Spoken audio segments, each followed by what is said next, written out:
guys, I hope you're hungry. Welcome back to Full Incense for part 2 of our WrestleMania reaction. I'm joined once again by the Iceman. Hello.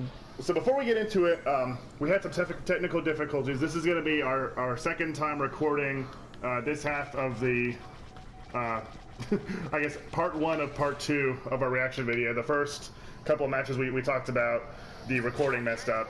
So it's going to be a different game. We might accidentally repeat ourselves a little, so bear with us, but at least we're going to go over everything. We hit the recording machine, it just... Recording machines are real difficult, just ask Steve Austin. Okay, so Lesnar versus Ambrose is the first one up for discussion, and it was the biggest disappointment of the night to me. I thought that the match had a really great build. It was exciting with, you know, him, Lesnar getting the weapons from all the different legends. It was fun to speculate who might else show up. You know, he had his wagon with all those, with all his foreign objects. He didn't even bring the wagon to WrestleMania. It wasn't even there. What was the point of it? Yeah. That was just to transport it from whatever city to Dallas. He just like walked and pulled the wagon and then put him back under the ring. And he got the chainsaw out once and it wouldn't turn on. And then Lesnar just pushed him. He basically just used a kendo stick and chairs. So he hits his finish on the chairs. Lesnar kicks out with authority. Lesnar hits his finish on the chairs, and that's it. It's over. Ambrose loses. And so internet isn't helping us out here. Not working real well, no. At least you're doing the one game mode where having no control is literally a death sentence. Yeah, well, you know, that's what I was hoping for. That's why you picked it, to change things up. And the match to me was pretty good. It was okay. I think being angry about the finish has colored it to me because I remember being into it at the time. But I think they just got me excited that Ambrose could win. And then when they went back to the inevitable, predictable finish of Lesnar winning, it was disappointing. I don't have a problem with Lesnar winning, or at least with Lesnar beating Ambrose. It was just the way it was done, you know. Yeah, I agree. Ambrose looks good in defeat, though, I would say. They can still say, but only because he was in the match with Lesnar. It wasn't anything they did on the show. Right.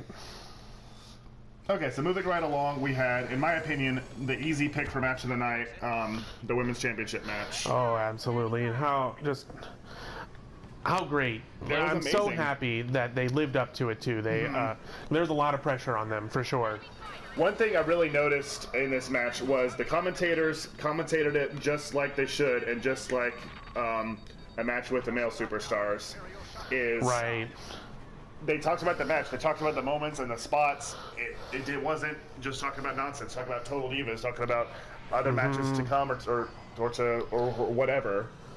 And that promo package at the beginning too. Just, if I wasn't already into this match, oh my god. I was by the end of that promo. Definitely. So, Charlotte wins, which was kind of a disappointment to both of us. We were both hoping to see Sasha win, especially after, you know, they had her have the moment with, you know, her entrance with Snoop and the Eddie Guerrero tribute tights, but, you know. And I mean, I was disappointed, but for all the right reasons. They got me real bad at the end. I mean, how good was Ric Flair? Yeah. A heel Ric Flair in 2016. Yeah, perfectly timed, perfectly executed, like just ruining it for, like, they couldn't really have done it any better. We're sad because the heels got away with being heels. Yes. That's why that match to me was easily the best of the night, is because it just felt like pure wrestling as it was supposed to be. Yep.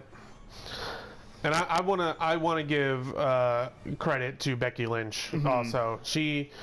Her character still needs a lot of work, but she's just as good as any of the other women in the ring. Superstars. Yeah. They're called superstars now, not divas. It's incredible times we live in. I really couldn't be happier for any of them. And I definitely don't envy Becky going into this match when it was either going to be Charlotte or Sasha. I don't think anyone really believed that Becky Lynch had a chance of winning. And she did great. You know, she had to pick up the pin, which are the sort of suffer the submission loss, I should say. But, you know, good for her. She acted as if she belonged there. Absolutely. Okay, so now we might repeat ourselves because this is right where the cutoff will be. So we're going to start to talk about Undertaker versus Shane McMahon, and the rest will be in the second half of this episode after a little break. But just as initial reactions to it, I thought it was okay. I really wish there had been more to it. I'm very surprised that there was no outside involvement. Definitely. But I was happy to see Undertaker win. But you... Well, yeah, I mean, I don't want Shane McMahon to just outright beat The Undertaker at WrestleMania. That was never going to happen, and I would have been real upset if it had. I thought that with the stipulation being, Shane takes over the company, that, I mean, why tell us that there's going to be change if we're just going to stick with the status quo, So I thought that Shane would win with the help of, some manner of crazy surprise interference. Right. But, c'est la vie. I'm glad that Undertaker didn't lose again, and there's no telling what they might do in the future with Shane. Like if his involvement with the company is over. I mean, I guess he probably won't be there tonight. He has to sell. Oh yeah. So it's hard to say when and if he'll come back. So the biggest spot of the match, and and of the match, or of the night in general, was definitely Shane McMahon jumped off the top of Hell in a Cell through the announce table to try to elbow drop Undertaker, which was nuts. That is a drop. That Hell in a Cell is taller than the one that Mick Foley fell off of in 1998. Yeah, and it was scary. Like, I think you, me, and Science Century was watching with us at that time too. Like, we didn't want him to. Like, we were like legitimately scared for him because that's a long way to go. And like, you could kind of see when the table broke apart that they had, like some kind of padding in it or something. But I made the joke like, okay, so now it doesn't hurt. Like, right. But, and then of course, so Undertaker gets out of the way. Shane falls through the table from 20 feet. They go back in the ring. Take that bump. Yeah, no. They go back in the ring, tombstone pile driver, and that's it. And so that was, a great finish, I would say. But I don't know. It just... Well, when I say I wanted Shane to win, I don't want him just to outright beat The Undertaker. That's not going to happen. He's not Brock Lesnar. Right. But I thought maybe we'd get some wacky surprise interference on Shane's behalf. Something. Which we did not get either. Which, I don't know. Maybe that's partially my fault that I get so disappointed because I think there's going to be interference, and then there isn't. And I'm just like, oh, the match just ended. Well, but it is WrestleMania where insane stuff can happen. Like Shaquille O'Neal being in the Andre the Giant Battle Royal, which was the next match on the card. That is a segue right there. So the Andre Battle Royal kind of got pride of place on the card now, and there are all sorts of rumors about, surprise entrance and all that. And they did. They had Baron Corbin from NXT, who ended up winning the whole thing, which I was happy with. They had... Diamond Dallas Page? Yes, Diamond Dallas Page was in it, which was really cool. And they had Tatanka. Was he? Yeah. He wasn't mentioned by anyone, but he was there. He was there. And... It's just, the announcers didn't say anything to me, so... Right, yeah. How was I supposed to know? He didn't get an entrance either, because the entire show went an hour long. But and Shaquille O'Neal was in it, which I thought was really cool. It was. That was a really neat surprise. Yes. It was just fun, and I like that he didn't really get to do anything. I think he helped eliminate one person, and then he and Big Show got into it, and then everybody eliminated the both of them. So he was one of the first out. But it was still, it was really cool. I have no complaints at all about it. It's going to be phenomenal in their highlight packages in years to come. And how neat of a surprise was it that Baron Corbin won the whole thing? Yes. Very cool. As the match progressed, we both realized that that could really happen. That was his debut in the company. Was to win the Andre Battle Royal, the debut in the main roster, I should say. And that's what happened, and that was really good. That was probably the match that I was most pleasantly surprised with the outcome, besides Ryder winning. Yes, where absolutely. I was like, wow, maybe that's what they'll do with it, and they did, and it was really cool. Okay, so next came The Rock's record-breaking, legendary, life-affirming segment where he announced the attendance, belittled Bray Wyatt, and teamed up with his best buddy John Cena. And it was wonderful idea, horribly executed, much like most of the rest of the card and WWE in general. Yes, because Rock needs to. I said last night. So when you talk about a guy like Paul Heyman, when he is, dictating feuds with Lesnar, he is one of the one. I think the reason why he's one of the best managers of all time is he is the master at making your opponent sound good, but his guys sound better. The Rock never does that. With The Rock, it's always Never. You're stupid, you're useless, you're not a man, you're weak, you're whatever else he could possibly think of, but you're just so hopelessly outclassed, which is stupid because then what does it say for Rock if the other guy wins? But Rock is in the stage of his career where he's not just going to lose ever, so he can just do that, with impunity, just talk down. But why? I don't know. I get really upset about it. I know it's because I actually wasn't such a big fan, in The Rock's heyday, but it just is so bizarre. It just makes no sense to me. That's why. Like, how did that help anybody but The Rock's ego? The Wyatt, I don't know. I don't have a problem at all with the Wyatts jobbing out to Rock. It's WrestleMania. That's the bigger story. But the way it was done, the Wyatts are not better off for having it happen. I'm less scared of the Wyatt family now because The Rock wasn't afraid to talk crap to all three of them, facing him down. And Eric Rowan's parents are not related. Yeah, come on now. And they, of course, don't do drugs. There's drug testing. That would get in big trouble. I'll thank you to remember it. Steroids. So, Speaking of roids, though, The Rock looked small. Yeah, tiny. And not well. Not in a good way. No.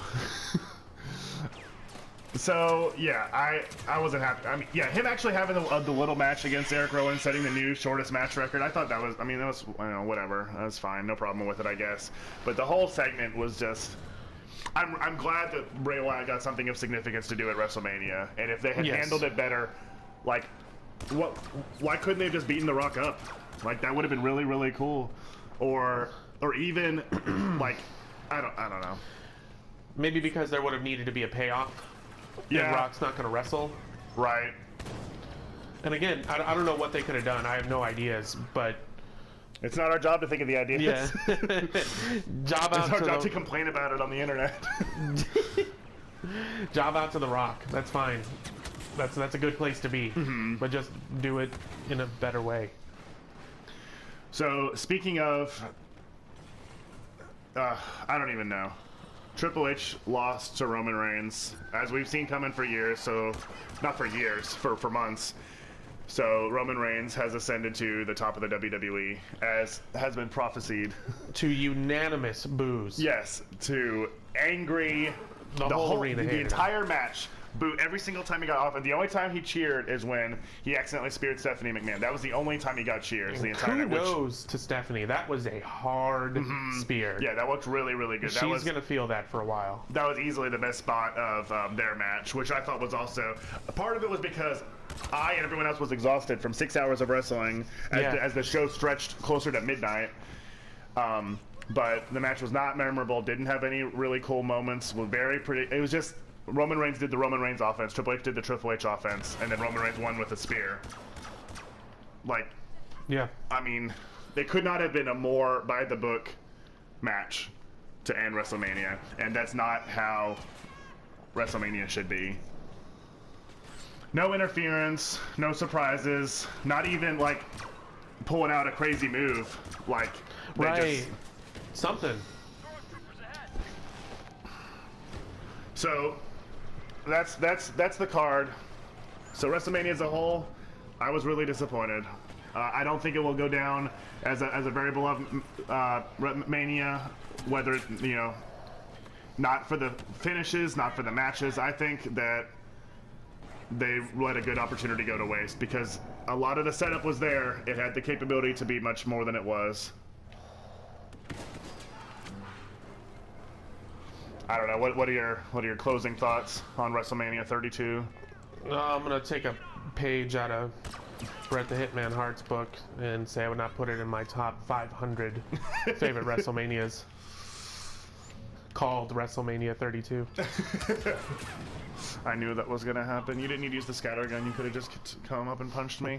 I was so defenseless and scared. Yeah, I literally, I mean, it's hard to say when we're both mad, and the show was just last night, but it's definitely one of my least favorites, especially that I've seen live. I really got into it at the time of WrestleMania 24. I think I could say actually pretty easily that it's my least favorite that I've seen live since.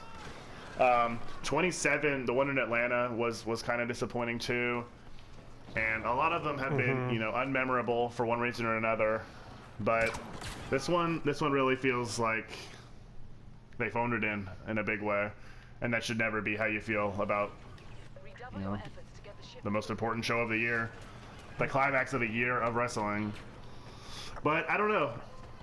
The Raw after WrestleMania has been consistently a huge deal with lots of amazing things to see for years now. So I'm sure that'll get us back, you know, back on the hype train. Take a ride on the hype train. But I don't know. Until that time, color us disappointed. It's not a good color. Not a good color at all. It's like a. It only comes in the 96 box of Crayolas. Right next to mac and cheese. Which is insane because mac and cheese is delicious. Scrumptious. Alright, that's rambling enough, so we'll go wrap up our episode right here. Thank you guys so much for watching our WrestleMania reaction. Make sure you subscribe so you don't miss any other war stories or Let's Plays, anything else I have coming out on the Full Incense Network. My name has been Jericho. Thank you so much to Iceman for watching the show with me and for helping me with these reaction videos. And that's going to do it for us today. Hit that like button, hit that dislike button, leave a comment explaining why, and thank you so much for watching. I don't know about you guys, but we're full.